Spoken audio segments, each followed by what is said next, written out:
You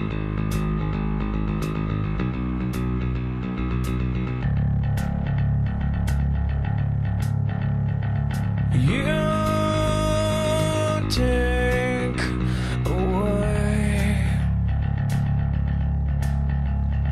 I feel the same.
Hello everyone, this is Colin on the ASCA League channel, and here we are back at it again for the Pennzoil Pro Series, this time for race 22 at California. We come in here for a night race, not something we're used to seeing at California. Usually it's a day race. We're going to see how the drivers adapt to it this week as we go to California in the chase. Here are the point standings in the chase. Zygarde is on top of the board, however with a much decreased points lead than when he had at Infininon. Michael Jones is only 10 behind, but still his other competitors need to catch up here today with a good finish. The two danger spots, Derek Petrie and Jay Barker, 6th and 7th. They're looking to improve their points position. One of them, however, starts on the pole. On the outside, Arsha Sain had a great week last week, finished 2nd. Row 2, Jay Durrell and Webster Zygarde, your current points leader, looking to extend his lead. Row 3, great starting spots by Joseph Wrigley and Sam Rogers, two Toyotas. Row 4 got a pair of teammates, Big Motorsports teammates, of Derek Petrie and Kyle Singer.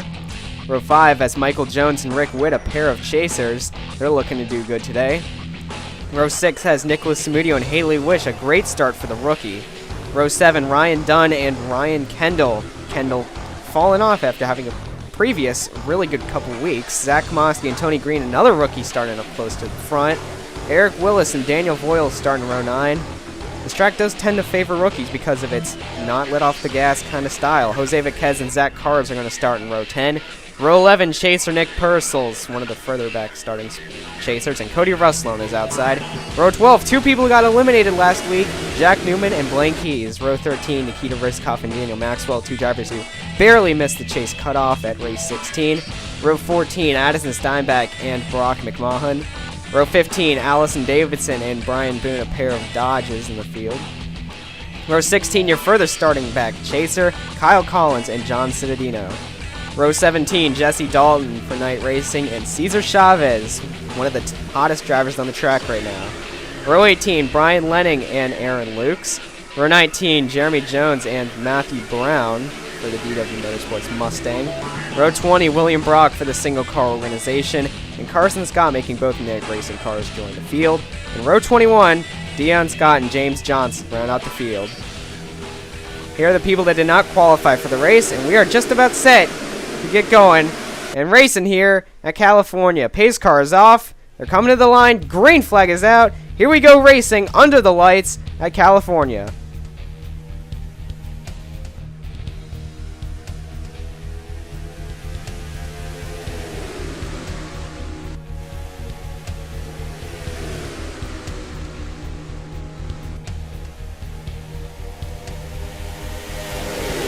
And what an impressive start by Barker as he's going to get in front of his teammate. National Racing had a little bit of a controversy last week. Arsha Sain arguably got the best of all the teammates. Definitely did not turn out well for anyone though.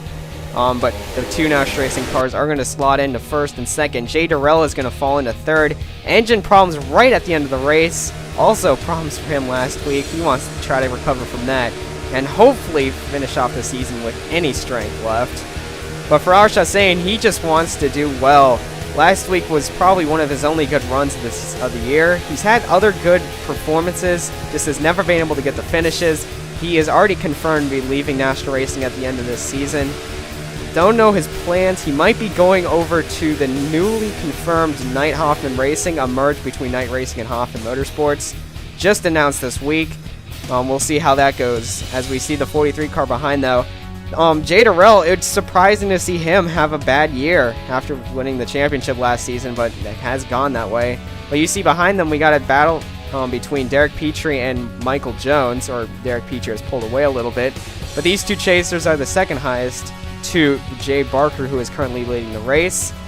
Jones doesn't have really much to worry about today, but the 53 car is 6th in points, and that is dangerous, as remember, two drivers this race are going to get eliminated.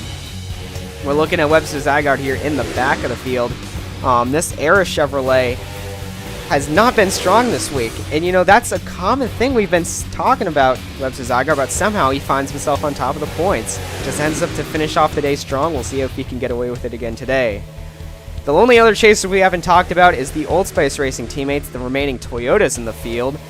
These Toyotas haven't been outstandingly strong. Nick Purcell's, although it's just a miracle that he's been able to make it through. No one expected him to even make the chase. If you remember, Old Spice Racing actually missed the chase last season. All 3 of their cars this season, they've gotten all 3 of them in. Ryan Dunn was out early, but they still have 2 left and definitely chugging strong. And the last car actually is Rick Witt up here, the second to last Dodge, excluding Michael Jones. As we see, caution is out on the track actually, as we look at our race leader Jay Barker take the 8th lap. He's led them all so far, but we're going to see what has brought out this most recent caution. And it's going to be in the back, and we have almost a 5 wide situation, but it's just going to be a matter of running out of room. Allison Davidson's going to drift up the track, and multiple other cars towards the back of the field are going to pound into the 22 car, and one of them being Daniel Maxwell. He is done from the race, but it looks like Zach Komoski, the other car involved, is going to be able to drive away. Another car went in the grass that looked like Eric Willis in the Zach Camry, and Willis definitely has done a ton of damage. It does not look like he's getting away. As you see from the aerial, the 17 car got loose on the bottom, and wow, that was a heavy hit by the 4 car. Just nowhere for him to go. You see the 5 also getting involved just a little bit right there, although I believe he'll be able to continue. Riding on board Maxwell, yeah, just nothing that the 22 could do there. He just got hit from underneath. The 17 will get away, but multiple cars behind are going to suffer the consequences. Green flag is going to be back out in the air as Arsha Sane is going to take the lead on pit stops. Jay Durrell, if last week wasn't bad enough, it's not getting any better this week. He fell back quite a little bit because had to back up in his pit box, went through it, and now he's out just outside the top 10. However, if he has a fast enough car, I think he can make it back up. But this has put Michael Jones in the 3rd position and Derek Petrie in the 4th, making the chase battle up at the front pretty intense, as we got 3 chasers all battling inside the top 5, I mean.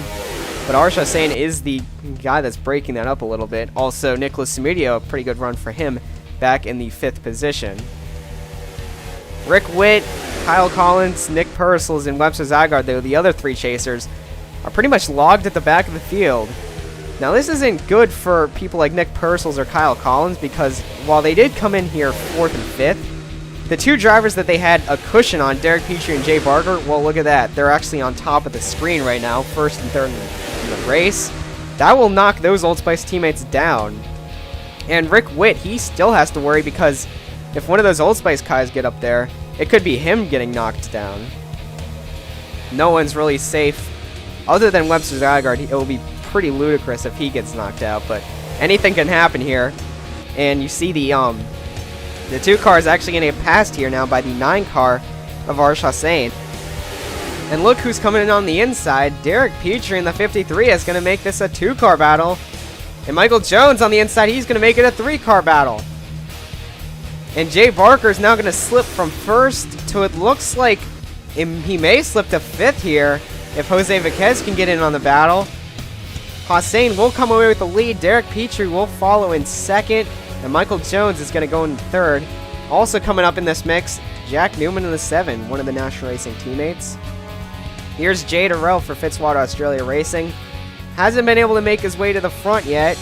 That's a little scary, as he looked like he had a pretty fast car, but just has not been able to move his way up through the field. See running around behind a Red Viper Racing, in between a Red Viper Racing tandem of Nikita Rizkov and Daniel Voiles, but at least he's not dropping positions. He's staying pretty much where he restarted. And there's a spinner! And that was a chaser. Kyle Collins involved. And caution is out on the track as we were riding on board Blaine Keys when it looked like 2 cars got together. And that's not good, as we're going to see what happened here. There are the 2 victims, Ryan Kendall and Kyle Collins. Collins in the Lynxus Toyota. That is definitely not what he wanted to see. Remember, 4th in points, that's not necessarily safe. And I'd almost put the blame on Collins there. Just apparently he did not see that the 56 was there. And his hopes for continuing on in the chase might have just took a hit there. Poor Ryan Kendall, he really didn't have any say in that matter, though, as he was going around for the ride whether he wanted it or not. As we see more pit stops happening here, this time Arsha Sane going into his box. However, if that wasn't bad enough for Old Spice Racing, their other car is going to get hit with a problem. Engine failure for the 00 of Nick Purcell. And what seems like a forgiving season for him so far is going to end with an engine failure. And definitely the racing gods were not looking down on him today. And he is going to drop out. And sadly, his chase hopes are going to be done because unless both Derek Petrie and Jay Barker drop out this next lap, they're going to be able to pass Nick Purcell on the track and make up points to pass him in the championship. Green flag is back on the track as the 9 car, the 2 car, and the 7 car line up 1, 2, 3. Apparently that National Racing Team meeting ended up working because now they have set aside their differences and are working together at the front of the field. Because that's surprising because last week, Jay Barker pretty much took out Jack Newman from a chance at winning the championship and by wrecking him and putting him in the wall. But that harmony at the front is going to be broken up. Here comes Derek Petrie, and he might take both of them on. Arsha Sane looks like he'll be able to keep the lead out front, but Jay Barker and Jack Newman are fallen victim. Michael Jones almost looked 3 wide there, but he thought better of it. A veteran move not putting him 3 wide going down in the corner. But Arsha Sane is going to hold on to the lead in front of Derek Petrie, but that's not going to last for long. Here comes Petrie to the inside. That Valvoline Chevrolet looking very strong, and he's going to put the first chaser that's not Jay Barker out in the front of the field today. And Heineken and Valvoline is going to lead the field today at lap 25. Derek Petrie, one of the longest lasting drivers in the field, as well as Jay Barker and Michael Jones. And so they're showing up the rookies on how to run it here at California. But look in the back here. Look at all these rookies back here. Well, maybe not necessarily rookies, but maybe season tours. I see Jose Viquez, Nicholas Samudio, Brock McMahon, Matthew Brown, a bunch of drivers who made their first full-time season in season 2. All running back here in this hornet's nest, I'd like to call it. I also saw Jay Terrell back there. Still hanging tough around in the top 15, but has not been able to make it to the top 3 again like we saw earlier in the race. As we see Derek Petrie, he's still holding on to the lead, but this time he has a new competitor. Jay Barker has shown his face at the front, and he has made it to the front. As we see the mid-race support come on the right side of the screen, Jay Barker is going to go to the lead, and Derek Petrie is going to fall to second. So the chasers are going to swap it up at the front. Zach Cars is going to move into 3rd place further behind. But Jay Barker, it's not a surprise to see him at the front. It's actually a surprise not to see him at the front, seeing as how good he did earlier this year. Only driver with 3 wins this season, and doing really good as it stands right now. Barker, we don't know where he's going next season, but if he's not a driver, he'll do well anywhere else he goes. Don't know about the sponsors yet either, although there is rumors that Bass Pro Shops may not be coming back next year for the 2 car. And we got green flag pit stops. Derek Petrie coming down. Arsha Sane, and there's another car behind. James Johnson, really good run for him so far. He's in 3rd, and he'll follow him down into pit road. And out of pit road, Derek Petrie. What a lightning fast stop, and look how far out he's going to get in front of these other guys. Jay Barker's going to come in 2nd, but look who's in 3rd. Jay Durrell has found his way up to 3rd on pit strategy. And what his crew has lost him, they've gained it right back, as now he's up in the 3rd position. Zach Cars is in 4th, and Matthew Brown is in 5th. James Johnson, another really good start. Look at this, 4 wide coming across the line. In the front, in the battle for 2nd, is a 4 wide battle. You don't see that outside of Daytona or Talladega. That's incredible. And Matthew Brown is going to go from 5th to 2nd. What a daring move by him, but it's going to pay off. You see Jay Barker, obviously the biggest loser in that situation. He doesn't know what happened. He had 4 cars inside him. You see Derek Petrie, though, out front. The biggest surprise, though, look at the lead he has amassed, and that's not because he's pulled away. That's what he got during pit stops. Well, the field has been split up just a little bit. You see Michael Jones, he's actually leading a 2nd group here. In the pack, Cesar Chavez just can't stop talking about him as he's going to look for another top 10 run today. Something he's been getting a lot of recently and definitely should get credit for it. One of the drivers almost won Rookie of the Year last season, but fell short. Looking at Webster Zyga, though, we got to keep checking in with our chasers. While Jay Barker and Derek Petrie do really well, it is important to check in with these chasers, and Rick Witt is not having the race he wanted today. Neither is Zygarde for being the points leader. I thought by now he would be making his way to the front of the field, although we still have enough laps for another pit stop, so maybe Zygarde can make it up then and gain some points like we've seen in the past. I don't know, but time is running out. But as for the front of the field, we're starting to notice a little bit of a gap starting to close between the 53 and the 21. It's closing ever so slightly, and it's because these guys have started to go single file, led by Matthew Brown and behind by Jay Barker. He sees Derek Petrie out there out in front of him. I'm sure he want to catch him and pass him and win this race for himself. But how about like guys like the 21 car, the 98, 75? They haven't won a race all season. I'm sure they're looking just to get a win this season and turn around what has been a pretty bad season for a lot of them, excluding Zach Cars at least, because he's at least made the chase. But how about this guy though? If someone's had a bad season, it's James Johnson. Even for a rookie, it's been probably a disappointing season for him because Overdrive Motorsports has not done well all season. They've been considered one of the backmarker teams. But a top 4 run, that would pay so many dividends for the team, as they have not had a good run, I believe, all season. Actually, I think Ruby Easton got a better run earlier in the season, but as for James Johnson, he's not had one to date.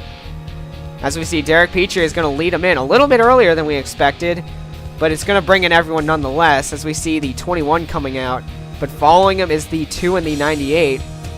Now, that was a really fast pit stop at the 21. You see the 53 coming by now. Will Matthew Brown be able to hold the lead? And we're going to check, and no, it does not look like it, but that gap is gone, and Matthew Brown is up there to challenge with Derek Petrie. I don't know if Jay Barker or Zach Cars are going to be able to mix it up here. You see James Johnson also add him to the field. He's also coming out pretty quickly, and he's going to tail on the back with these guys. Riding on board Matthew Brown as you see going down the front stretch. Under 10 laps to go now, as Matthew Brown is going to try to make a move. DW Motorsports has not won for an entire year, and Ford is shaking a little bit because they don't know who exactly is going to be the best team for them next season. If Matthew Brown could get a win here, though, that would be huge for DW Motorsports. As we're looking, though, James Johnson, how about him in Overdrive Motorsports? He has a legitimate shot at winning this. And they're both going to go by the chaser, Derek Petrie. This is supposed to be a chase race. We're supposed to be concentrating on the chasers.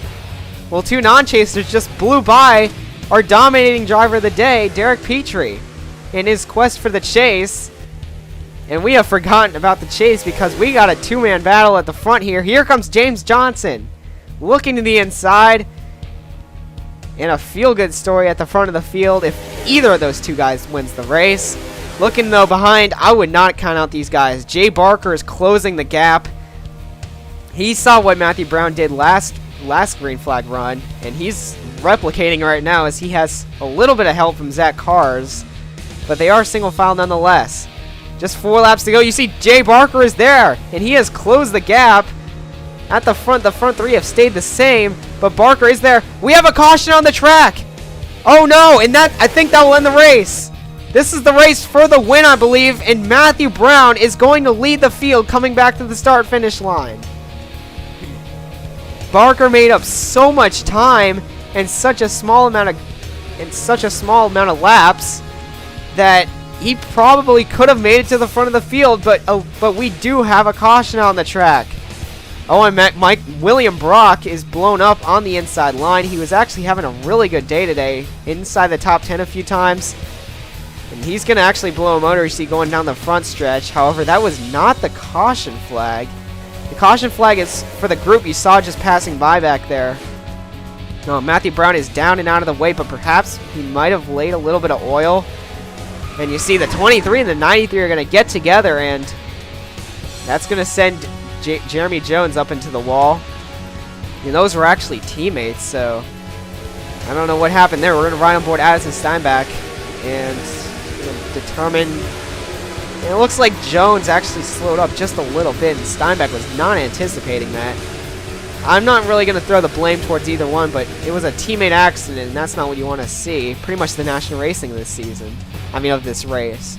As we see, though, the white flag is in the air, and the pace car still has its lights on, so indeed, this will be the end of the race. And Matthew Brown is going to go back to victory lane.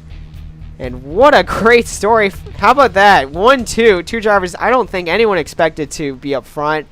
Matthew Brown has done well all season long. And this is a win that's been coming for a long time. Just didn't expect it now, though. But it really doesn't surprise us because these kind of tracks have definitely been favored by Matthew Brown in the past. And he's going to get it done again. Pretty much around the same time he got his first win last season. And Brown's going to do a victory burnout. Not too much in a circle, but more of a line shape on the front stretch. Just James Johnson, though, you got to give it up for that team. That is so amazing to see Overdrive Motorsports get a good run. Definitely deserved by them, too. They raced their hearts out today. Michael Jones will fall to 16th after running pretty well, but also chasers Rick Witt and Webster Zygarde way down in the field. However, these guys need to be scared. Nick Purcell's and Kyle Collins. Collins actually not on this list, but Nick Purcell's especially, I don't think he'll make it on. And here are your finishing point standings results after the race. And indeed, the two Toyotas have lost their chances at continuing on the chase. Kyle Collins will lose his by 1 point over Rick Witt. 1 point, one position on the track is the difference between Rick Witt moving on and Kyle Collins not. And if that wasn't exciting enough, we got 2 more races to go. Next race will be Phoenix, where we determine the final 4 that go to Armory Digital. Thank you all so much for watching.